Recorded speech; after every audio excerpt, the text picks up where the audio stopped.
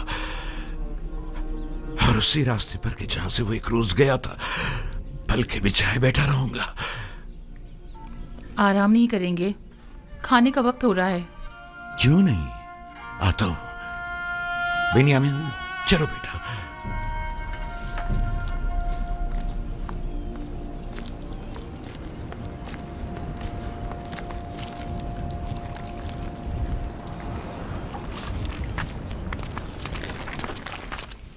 आपके ख्याल में यूजासिफ एक यकता परस्त नहीं है? नहीं, मेरा नहीं ख्याल। लेकिन मेरे ख्याल में वो खुदाए आसमान की परस्तिश करता है और खुदायान मिस्र से बेजार है। एक बच्चे को क्या मालूम कि खुदा यगाना कौन है? उसकी तो जैसी भी तरबियत की जाएगी वो उसी तरह सोचने भी लगेगा। ये तो हम और आप हैं जो उस बात का तयन भी करेंगे कि वो किसकी परस्तिश करेगा और किस चीज से बेजारी का इजहार करे। उसे खुदाओं और आमून के मुतालिक बताएं। जब माबद जाएं तो उसे भी अपने साथ लेकर जाया करें ताकि वो मिस्र और आमून के आईन और कवानीन से आशना हो जाए।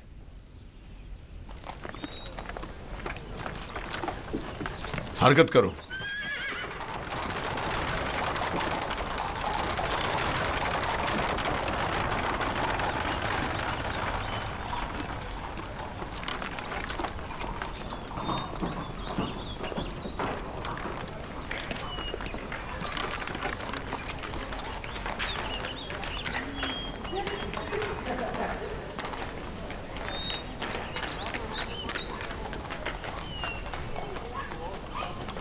यूजारसीफ को आरास्ता करके मेरे पास ले आओ।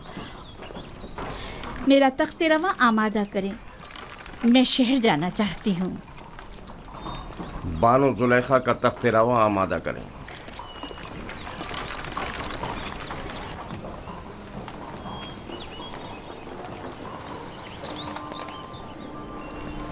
हमेशा इसी तरह मुरत्तब व आरास्ता रहा करो। आज खूबसूरत और दिलनशी हो गए हो। मेरा ख्याल है तुम अपने हम उम्रों से कहीं ज्यादा बड़े हो गए। तुम्हारा क्या ख्याल है हुनैफर? यकीन नहीं आता कि यूजारसीफ अभी सिर्फ 11 साल का हुआ है। मैं चाह रही हूँ कि आज तुम्हें तिब्स और माबद आमून से आशना करूँ। राजी हो?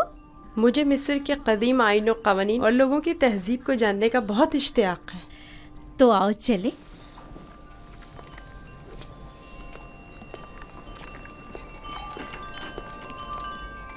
सुलेखा यूजारसीफ को अपने बेटे की तरह चाहती है, ना कि मुंह बोले बेटे की तरह।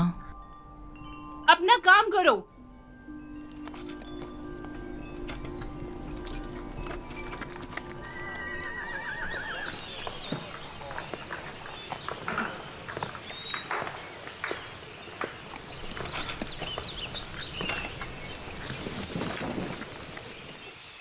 यूजारसीफ, आओ यहाँ बैठो। क्या ऐसा नहीं हो सकता कि मैं सवार होने के बजाय पैदल चलूं? क्यों? तख्ते रवां पसंद नहीं तुम्हें या फिर दूसरों के दोष पर सवार होना पसंद नहीं?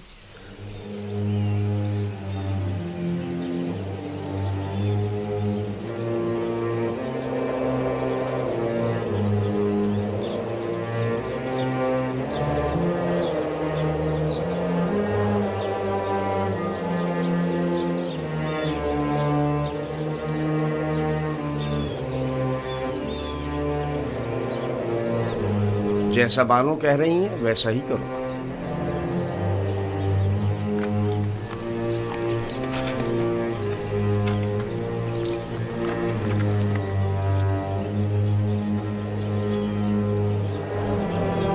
हरकत करो।